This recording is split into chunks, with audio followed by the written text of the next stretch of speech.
예수의 제자인가? 라는 말씀의 제목으로 은혜를 나누려고 합니다. 인간은 사회적 존재라는 말을 많이 들어보셨을 것입니다. 이 말은 다른 표현으로 하면 관계의 존재라는 것입니다. 인간은 관계의 존재이다. 인간은 관계 속에서 행복을 누리는 존재입니다. 그런가 하면 관계 속에서 어려움을 당하고 곤란을 당하고 괴로워하고 있는 그런 존재이기도 합니다. 그래서 누구든 좋은 관계를 맺으려고 노력하지만 생각만큼 그렇게 쉽지 않은 경우들이 참 많이 있습니다. 여러분 관계 때문에 어려움 당하지 않으셨습니까? 아니면 관계 때문에 행복하지 않으셨습니까? 한 생명이 세상에 태어나는 것도 관계 속으로 들어오는 것입니다. 가족이라고 하는 관계 속에 들어오는 겁니다. 그런데 이 관계의 시작은 또 만남입니다. 만나면서 관계가 시작되더라고요. 만남은 또 우리가 선택할 수 있는 만남과 선택할 수 없는 만남으로 구분이 되는 거죠. 예를 들면 친구는 선택할 수 있는 만남입니다. 마음에 들면 계속 사귀는 거고 마음에 안 들면 그냥 카톡도 그냥 차단 이렇게 하고 뭐 언팔 하면 되는 겁니다. 팔로우 그냥 끊어버리면. 그리고 또 만났는데 아무 소리 안 하고 몇 번 그냥 가만히 있으면 자연스럽게 그냥 서먹서먹하고, 그래서 꼭 필요한 일 아니면 얼굴 대할 일 없고 그럼 자연스럽게 그 만남도 끊어지더라고요. 그런데 선택할 수 없는 만남도 있습니다. 그건 뭐겠습니까? 부모와 자녀의 관계. 이건 선택할 수 있는 만남이 아니더라고요. 성경을 보니까 하나님과 우리의 만남도 이런 선택할 수 없는 만남의 수준이더라고요.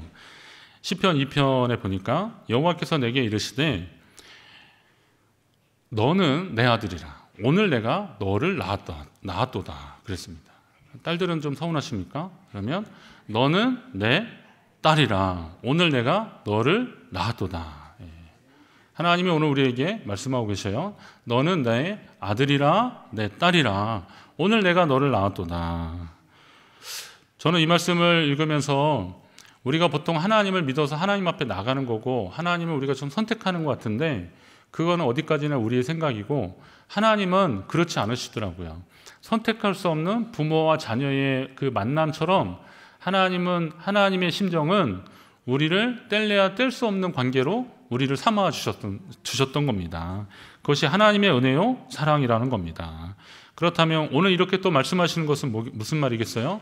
우리가 살아가면서 하나님 아버지의 마음으로 알고 어떻게 해서든 하나님과의 관계만큼은 흔들리지 말며 살라라고 오늘 말씀을 통해서 확신하시는 겁니다. 그런데 오늘 우리가 읽은 본문을 보니까 베드로는 너도 그의 제자가 아니냐? 그는 누구겠어요? 예수님. 너도 예수의 제자 아니냐? 너 갈릴리부터 같이 따라온 그 사람 아니냐? 라고 질문했는데 그 질문에 대답하기까지 했고 짧은 시간 동안 이 두려움 때문에 예수를 부인하면서 그 관계가 흔들리고 말았습니다. 예수님의 제자 베드로가 그럴 정도라면 오늘 우리는 어땠을까요? 예수님과 적어도 한 3년 이상을 다니면서 예수님과 함께 먹고 자고 예수님의 기적의 현장에도 있었고 예수님 변화산에 올라갔을 때 그렇게 기도하면서 용모가 변화되고 광채가 나는 것도 보고 다 봤던 그 베드로도 예수님을 부인할 정도인데 그럼 오늘 우리는 어떻겠습니까? 그러면 오늘 우리가 주님과의 관계를 소중히 여겨야 되는데 베드로가 왜 실패했을까 한번 좀 살펴보면서 이제 다시는 주님을 부인하지 않는 하나님의 자녀, 믿음의 삶을 다짐하는 저와 여러분 되시기를 간절히 바랍니다. 우선 주님의 이름만 부르는 사람들이 있습니다. 한번 하겠습니다. 이름만 부르는 사람들. 있을까요? 없을까요? 누구를 떠올리지 마십시오. 이건 누구를 떠올리지 마시고 한번 이제 적용하시라는 겁니다. 그 꿀 없는 꿀떡 드셔보셨습니까? 꿀떡 어떤 건지 아시죠? 방앗간에서 이렇게 모아놓은 거 있잖아요. 그래서 먹으면 이제 사실 그 꿀이 아니라 설탕인데 하여튼 그렇게 탁 씹으면 이렇게 단맛이 탁 터져서 그 먹는 재미가 있어서 우리는 보통 이제 꿀떡을 재밌게 먹는데 아내하고 한번 이렇게 꿀떡이라고 해서 먹는데 먹다가 막 웃은 적이 있어요. 왜냐하면 꿀이 안 나오는 거예요. 예. 이상하다 그러고 또 먹었더니 또 안 나와요. 그거는 이렇게 열어보기도 그렇잖아요. 그러니까 있겠지 하고 먹는데 또 안 나와요. 한 두세 번 그러다가 마주보고 웃었어요. 그리고 또 먹었어요. 방앗간 사장님이 무슨 생각으로 그걸 만들었는지 결국은 배는 부르고 원하는 꿀떡은 한 번도 못 먹고 그냥 먹기를 포기한 적이 있습니다. 그런데 이 꿀 없는 꿀떡처럼 예수 없는 그리스도인, 그 마음의 그 중심에 예수 없는 그리스도인들 혹시 있지 않을까 하는 그런 질문에서 오늘 말씀이 또 시작되는 겁니다. 예수님도 그러시더라고요. 나더러 주여 주여 하는 자마다 다 천국에 들어갈 것이 아니다 그럽니다. 나더러 주여 주여 하는 자마다 다 천국에 들어갈 것이 아니라고 그렇게 말씀하시더라고요. 오늘 이 말씀처럼 많은 그리스도인들이 있지만 주님의 권능을 인정하지도 않으면서 습관적으로 주의 이름만 부르는 그런 사람들이 있다는 겁니다. 누구 연상하지 마십시오. 혹시 나한테 그런 모습이 있지 않을까 돌아보면서 하라는 말씀입니다. 자, 인생의 주권을 주님께 맡기지도 않으면서 주여 나를 인도하소서 입술로만 고백하고 있지 않습니까? 하나님을 경배하지 않으면서 주님이 주실 축복에만 간절하지 않습니까?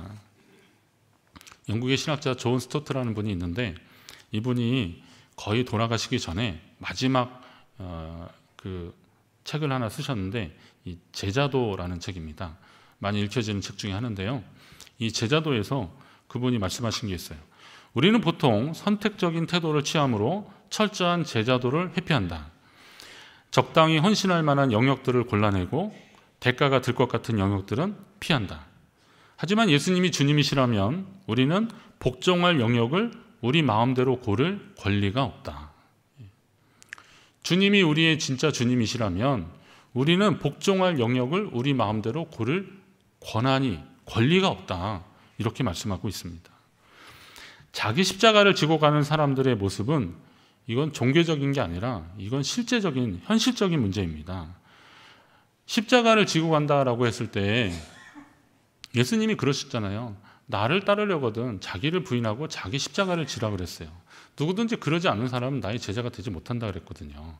그러면 십자가를 지고 가는 게 주의 제자다운 모습인데 이것은 그냥 어떤 형식적이고 종교적인 모습이 아니라 현실적인 모습이라는 겁니다. 왜 그러냐면 그 사람이 자기의 사형틀을 메고 가는 거라는 거죠. 십자가를 지고 가는 거는 십자가를 지고 가는 사람을 볼 때 그 주변에 있는 사람들은 아, 저 사람은 저 십자가 형틀에 달려 죽겠구나라는 거를 다 아는 거예요. 당시의 사람들은 적어도. 십자가는 그냥 폼으로 매는 게 아니라는 거죠. 아, 저 사람 저기에 달려 죽겠구나. 그 주변에 있는 사람들이 다 안다는 거예요. 주의 제자가 된다는 것은 내게 주어진 그 십자가를 지면서 주님 앞에 그 죽음의 길로 나가는 거죠. 그래서 독일의 그 보네퍼 목사님이 그런 얘기했어요. 그리스도께서 사람을 부르실 때 그분은 그에게 와서 죽으라고 명하신다. 사람을 부르실 때 그 사람에게 와서 죽으라고 그러신다는 거예요. 좀 섬뜩하죠? 그럴 수 있습니다. 그렇지 않으면 제자가 될 수 없다는 거예요. 그러므로 죽음과 제자도는 떼어놓을 수 없는 관계라는 겁니다.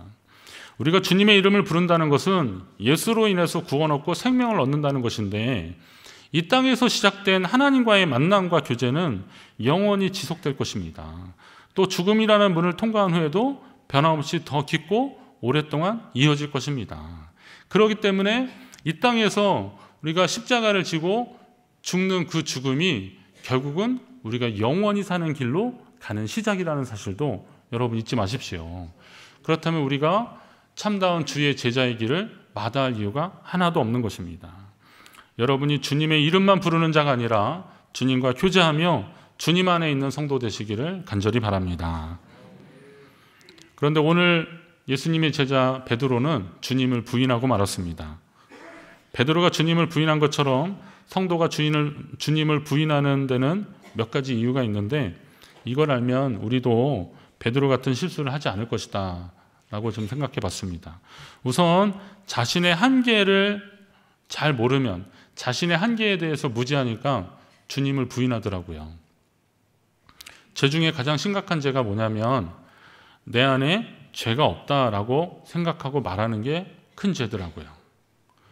가장 심한 거짓말이 나는 지금까지 한 번도 거짓말을 안 했다 뭐 이런 거잖아요. 그런 것처럼 제일 큰 죄가 뭐냐? 내가 나한테 죄가 없다고 말하는 게 가장 큰 죄라는 거죠. 죄를 인정하지 않으면 하나님과의 관계가 시작되지 않기 때문에 우리 예수님의 보혈이 우리에게 아무런 필요가 없다고 말하는 것 같은, 그러니까 하나님의 베푸신 은혜의 손길을 뿌리치는 것 같은 그런 일이기 때문에 그렇습니다. 근데 그것은 하나님과의 관계의 시작이거든요. 내 안에 있는 죄를 바라보는 것이, 또 그것은 나의 연약함을 인정하는 일들입니다. 우리가 예수를 믿으면서 나의 연약함을 인정해야 되는 거죠. 성도는 항상 주님 앞에 나의 연약함을 인정하며 나가야 됩니다. 베드로가 예수님께 그런 말을 하더라고요. 요한복음 13장에 보니까 주를 위해서 내 목숨을 버리겠다라고 합니다.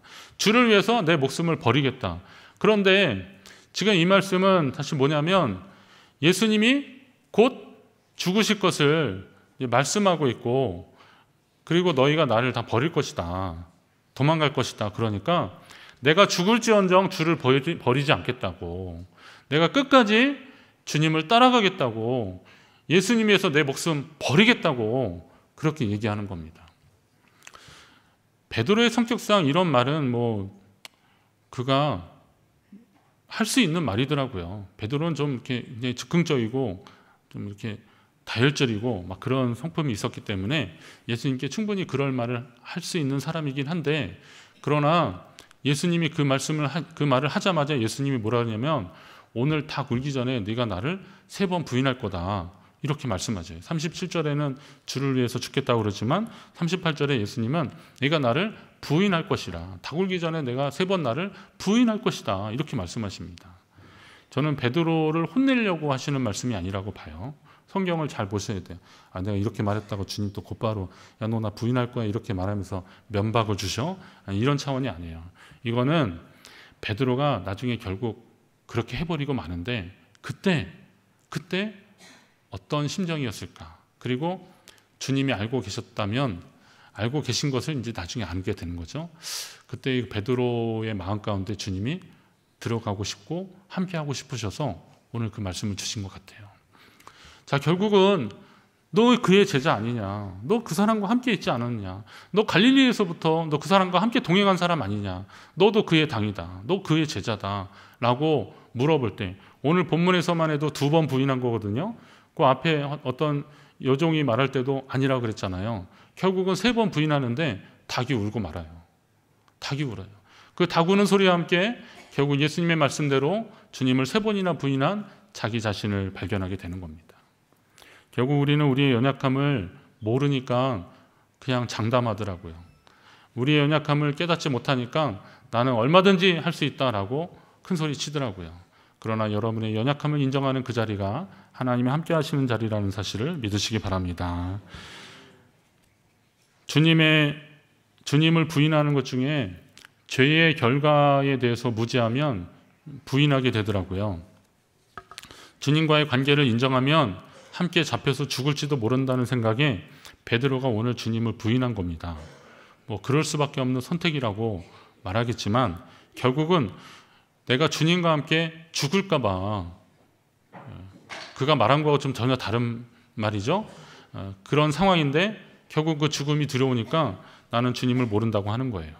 그러나 여러분, 생명의 근원 대신 주님과의 관계가 끊어지면 그건 그야말로 영원한 죽음이라는 사실을 베드로는 몰랐던 겁니다. 죄의 삭스의 사망이라는 것이 단순한 육체의 죽음을 말하는 것은 아니지 않습니까? 하나님 안에서 죄가 있으면 관계가 단절되는 거거든요. 그거는 영원한 사망인 거예요. 하나님과의 관계에 있어서 사망인 것입니다. 그럼 죄로 인해서 하나님과의 관계가 끊어지는 것, 이게 사망이라는 것을 안다면 지금 오늘 우리가 어떤 선택을 해야 되는지 좀 잘 알아야 됩니다. 죄로 인해서 우리가 그러니까 죄 때문에 하나님과 멀어진 것인데 그 죄는 결국 어디서 시작되느냐? 우리의 선택, 우리의 태도, 여기서 시작되는 거죠. 우리가 캄캄한 밤을 보내고 전기가 나가서 불빛이 없어도 우리가 그걸로 좀 당황하지 않는 이유는 아침이 오기 때문에, 새벽이 오기 때문에 그런 경우가 많아요. 요즘은 전기 잘 안 나가지만 제가 어릴 적에 전기가 가끔 나간 것 같아요. 새벽에 이제 아침에 일어나면 이제 부모님이 조금 더 일찍 일어나고 우리도 부시럭거리는데 뭐 캄캄하잖아요. 그럼 전기 나갔나 봐요. 막 그래요. 그러면 어머니가 그러셔요. 좀 더 자. 그래요. 예, 더 자라. 예. 당신은 이제 뭐 어두운데 막 촛불 켜고라도 이렇게 밥은 하셔야 되니까. 근데 우리 보고 그냥 더 자래요. 왜요? 아침이 오기 때문에. 캄캄한 밤에도 아침이 오고 새벽이 온다는 생각 때문에 우리의 마음은 든든할 수 있습니다. 오늘 이 고난이 지나고 났을 때 하나님이 우리와 함께 하신다는 사실, 어쩌면 그 절망의 그 순간에도 하나님이 우리와 함께 하신다는 사실을 알면 우리는 거뜬히 이겨낼 수 있는 것입니다. 지금 부인하면 베드로는 잠깐은 살 수 있겠지만 영원한 생명에서 멀어진다는 그 사실을 몰랐기 때문에, 그걸 깜빡했기 때문에 베드로는 나는 그와 상관이 없다 이렇게 말하는 겁니다.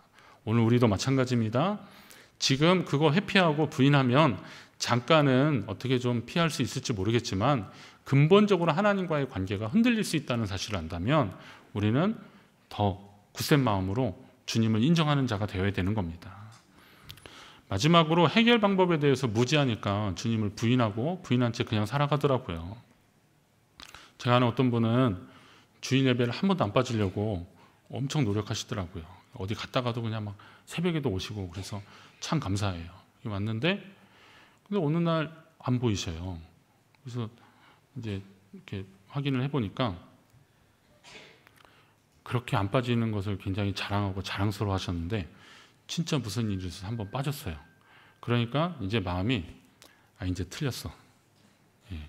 내가 1년 52주 한 번도 안 빠지려고 했는데 이제 빠져버리니까 더 이상 의미가 없는 거예요. 그러니까 그냥 뭐 바쁘면 어디도 가고 그러면서 왔다 갔다 하는 거죠. 그래서 신방을 했어요. 그래도 지금까지 잘하셨는데 이제 좀 더 열심히 내시라고 그랬더니 하시는 말씀이, 목사님 제가 내년에는 한 번도 안 빠지겠다고. 예. 그러니 이제 올해는 좀 적당히 놔두시고 대신에 내년에는 한 번도 안 빠지겠다고 그러시더라고요. 여러분, 하나님의 마음이 어떤 마음일까요? 하나님이 우리에게 무엇을 기대하시는지 우리 바로 알아야 됩니다. 하나님은 완벽한 자를 찾으시는 것이 아니라 최선을 다해서 하나님 앞에 나오는 자를 찾으시는 거예요. 건강한 자에게 의원이 쓸데없듯이 예수님은 부족한 사람들, 죄인을 위해서 이 땅에 오셨다고 분명히 말씀하셨어요. 주님은 처음부터 잃어버린 양을 찾으러 오신 것입니다. 혹시라도 시험과 올무에 걸려 넘어지셨습니까? 넘어진 그 자리에서 다시 일어서십시오. 왜냐하면 하나님이 우리의 손을 잡아주는 그 순간이기 때문에, 그 자리이기 때문에 그렇습니다. 인정하고 그리고 다시 하나님의 은혜를 구하는 그런 시간이 되어야 한다는 겁니다. 설교를 이런 내용을 준비를 했는데 이제 어느 기사를 한 토막을 봤는데요. 제 고향 동네에서 있었던 일이라서 제가 또 관심 있게 봤어요. 어떤 아버지가 아들하고 어디 마트에 갔다가 이제 물건을 좀 훔치다가 나오다 걸렸어요. 식료품 같은 것들이, 우유나 뭐 이런 것들인데. 그러니까 주인은 이제 뭐 도둑이 가끔 있으니까 이렇게 잡아가지고 경찰 신고해서 왔는데, 이제 사연을 들어보니까 너무 배고프고 돈은 없고, 근데 애는 막 배고프다 그러니까 그 애를 위해서 그걸 이렇게 훔친 거예요. 그러면서 이 아버지가 자책하는 거죠. 제가 너무 잘못했다고, 아들 보기에도 부끄럽고 막 그러는 거예요. 그러니까 마트 주인이 그거 보고서 너무 안 됐고, 그러니까 나는 이 사람 벌 주는 거 원치 않으니까 그냥 풀어달라고. 그러니까 이제 뭐 경찰관도 이렇게 조회해 보니까 별 문제가 없는 사람이고, 그러니까 그냥 식당에서 밥 한 끼 먹여서 보냈대요. 근데 이게 이제 알려지면서 이제 보도가 딱 되니까 그 다음 날 그 마트로 사람들이 와가지고 물건을 막 이렇게 한 바구니 사가지고 물건 값은 지불하고 그냥 가더래요. 왜 안 가져가냐 했더니 이거 그 사람 좀 배달 좀 해달라고. 근데 누가 또 와서 또 그러더래요. 누구는 쌀도 보내고 막 그러더래요. 전화가 오더랍니다. 그 사람 내가 돈을 보낼 테니까 그 사람한테 물건 좀 배달해 달라고 그러더라는 거예요. 참 우리 사회가 참 따뜻하더라. 그런 마음이 들었어요. 어느 동네라고요? 제 고향 동네. 원 주민들은 많이 없어지시고 거기에 이제 새로운 하늘도시, 이렇게 신도시가 생겼는데 거기에 그런 일이 있는 거예요. 그런데 제가 그 생각을 해봤어요. 만약에 그 마트에서 물건 훔친 사람이 무슨 소리냐고, 내가 도둑으로 보이냐고, 나 지금 집에서 지가 깜빡하고 놓고 왔는데 내가 돈 주면 될 거 아니라 왜 나를 도둑놈 취급하냐고 막 적반하자고 그랬으면요, 아마 지구대 가서 조서 쓰고 뭐 검찰 넘어가고 그랬을 겁니다. 약식이든 어쨌든 기소되고 그랬을 거예요. 그런데 내가 너무 부끄러운 아빠라고 죄송하다고 알고 보니까 노모를 또 모시고 계셔요. 너무 힘든 거야. 그런데 애는 배고프다니까 그냥 슬쩍 한 거예요. 순간의 잘못으로. 근데 솔직하게 인정하니까 그런 온정이 막 답지 않은 겁니다. 여러분, 인정할 때 하나님의 도우심이 있더라고요. 인정하지 않으면 그냥 그 어려움이 그대로 있더라고요. 그렇다면 어떻게 하셔야 돼요? 어려운 문제 만났을 때 해결 방법을 잘 아셔야 됩니다. 인정하시기 바랍니다. 그리고 하나님의 도우심을 그 자리에서 구하십시오. 주님이 여러분의 손을 잡아주실 줄로 믿습니다. 그렇다면 이제 우리는 주님과 동행하는 사람들이 되어야 됩니다. 그리스도인 이름 자체가 예수장이 아닙니까? 예수쟁이. 그러면 그 이름에 합당한 삶을 살아야 됩니다. 부부는 생사고락을 함께하기로 약속한 사이입니다. 결혼 생활을 적어도 한 30년 이상 한 부부는 얼굴이 비슷하다라고 누가 이렇게 유심히 관찰하면서 그런 글을 썼더라고요. 맞아요. 보니까 그럴 것 같아요. 왜 그렇습니까? 희노애락을 같이 하니까 웃을 때 그 쓰는 근육이 있고요. 인상 쓸 때 쓰는 근육이 있기 때문에 이게 다 같이 쓰면은 본 태생은 달라도 분위기는 비슷해진다는 거예요. 예. 혹시 얼굴이 좀 달라도 생각이나 이렇게 사고방식이나 삶의 방식들이 비슷해지는 게 함께 산 사람들의 특징입니다. 만약에 아내는 막 얼굴이 막 힘들고 우울한데 남편만 막 웃고 다니고 막 그러면 그 부분 이상한 거잖아요. 예? 남편은 막 힘들어 죽겠는데 부인은 막 꼭 꽂고 다니고 그러면 이상한 거 아닙니까? 예. 그런 부분은 분명히 치료가 좀 필요한 부부고 아주 예외적인 거고, 일반적으로는 같이 고민하고 같이 즐거워하고 하다 보니까 닮아가는 거죠. 그러면 그리스도인이라고 하는 영광스러운 이름이 우리 가운데 있다면 오늘 우리는 주님을 닮아가는 사람들이 되어야 되는 거죠. 주님과의 관계 속에서 즐거워하고 주님과의 관계 때문에 힘을 내고 해야 되는 거죠. 아까 말한 대로 넘어졌더라도 주님과의 관계 때문에 다시 용기를 얻어서 일어나야 되는 것 아니겠습니까? 주님과의 관계만 그렇습니까? 아닙니다. 성도와의 관계도 같은 주님을 섬기는 사람이기 때문에 우리는 무언가 좀 닮은 모습이 있어야 됩니다. 그렇지 않을까요? 자녀를 낳아서 키워보면 저희도 아이가 셋이기 때문에 좀 성격이 좀 다르다는 것을 알 수 있습니다. 먹는 취향도 좀 다르긴 합니다. 그런데 어디 가서 보면 아유 어떻게 아빠를 똑 닮았어요. 그렇게 얘기하더라고요. 서로 보면서 아무도 닮은 것 같지 않은데 그렇게 이야기하는 겁니다. 그게 인사치레하는 분도 혹시 있는 것을 알겠습니다. 그렇지만 대부분 보면 성향이 비슷하다는 것을 느끼더라고요. 왜 그렇습니까? 같이 살았기 때문에 그렇습니다. 성도들도 마찬가지입니다.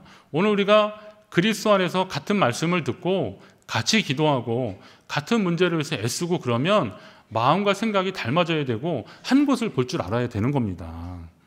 그렇다면 오늘 우리의 삶의 모습이 어때야 되는지도 여러분 한번 생각을 해보십시오. 당연한 얘기지만 예수님을 믿으면 주님과 전혀 다른 생각을 하거나 행동을 한다면 이거 진짜 성도 아닙니다. 또 주님 안에서 같은 주님을 섬기는 믿음의 성도들이라면 물론 저마다 삶의 환경이 다르고 또 성장 환경도 다르기 때문에 분명히 차이는 있죠. 그러나 하나님의 말씀하시는데 같이 반응하고 같이 움직이고 같이 기도하는 믿음의 공동체 되기를 간절히 바랍니다. 예수를 믿으면서 이왕이면 좋은 열매로 주님을 기쁘시게 하고 싶은 마음이야 누구에겐들 없겠습니까? 하지만 섣불리 예수를 믿으면 이게 잘 안 되더라고요. 믿으려면 좀 잘 믿어야 하는 겁니다. 한번 따라합니다. 믿으려면 잘 믿자. 네, 믿으려면 좀 잘 믿어야죠. 그래야 좀 닮아가는 거 아닙니까? 그래야 좀 흔적이 자꾸 나타나는 거 아닙니까? 거래나 협상은 힘의 균형이 좀 비슷하거나 서로에게 원하는 것이 있을 때 대등한 관계가 될 때 이게 거래와 협상이 되는 건데 우리는 하나님하고 자꾸 거래하려고 그러더라고 보니까. 하나님이 물론 우리를 계약 관계로 맺어주셨어요. 너희가 내 말을 듣고 순종하면 나는 너희 하나님이 되고 너희는 내 백성이 될 것이다. 이렇게 말씀하셨거든요. 그런데 이것을 아주 굉장히 귀히 여긴 나머지 하나님과 우리를 계약의 관계로 생각해서 자꾸 밀당하려고 그러더라고요. 그러나 하나님이 우리를 백성 삼아주신 것은 우리에게 기회를 주신 것이지, 우리를 사랑하셔서 그러신 것이, 우리를 그걸 근거로 해서 하나님하고 밀당하라고, 밀고 당기라고 그렇게 말씀하신 것은 아니라고 한다면, 이왕 예수를 믿으려면 주님과 함께하고 주님 닮아가는 성도의 삶이 되시기를 간절히 바랍니다.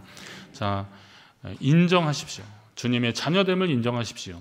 부인하지 마시고 인정하십시오. 나는 그리스도인입니다. 나는 크리스찬입니다. 인정하시고 믿음으로 살아가십시오. 주후 156년경에 아시아 지방에서 기독교 박해가 아주 본격적으로 더 심화됐습니다.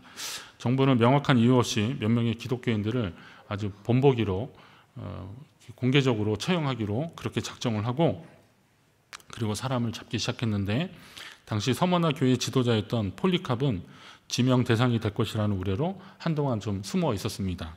그런데 그의 하인을 고문하여서 그가 숨은 장소를 알아내서 군인들이 그를 체포해 왔습니다. 당국자들은 이 폴리캅의 나이가 한 86세나 되었기 때문에 이 노인 하나 죽이는 것보다, 이 사람이 이제 서머나 교회의 지도자니까 이 사람이 나는 그리스도를 부인한다, 나는 그를 저주한다, 이런 말 한마디 하면 당시의 믿음의 성도들의 어떤 사기를 저하시킬 거라고 생각을 해서 그렇게 하려고 그 사람을 회유하고 협박하고 막 그랬던 겁니다. 너가 그리스도를 저주한다고 한마디만 해라, 그러면 너를 석방해 주겠다, 살려주겠다. 이런 관리들의 말에 폴리캅이 그런 얘기를 했다는 것이 유명합니다. 나는 평생도록 그분의 종이었고 주님은 나에게 단 한 번도 서운하게 해주신 적이 없는데, 그런데 나를 구원해 주신 그분을, 그 왕을 이제 와서 내가 어떻게 부인할 수 있겠냐라고 한 겁니다. 그 외에도 온갖 회유와 협박이 있었지만 끝까지 그 말을 고집하니까 그 관리가 그 성난 군중들 앞에서 이 폴리캅이 자기는 그리스도인이라고 고백한다, 끝까지 고백한다. 그러니까 이 성난 군중들이 달려들어서 그를 화형시켜버리고 말았습니다. 전설에 의하면 그 화형을 해도 그가 제대로 죽지 않자 칼로 그를 내리쳤다, 그렇게 전해지고 있습니다.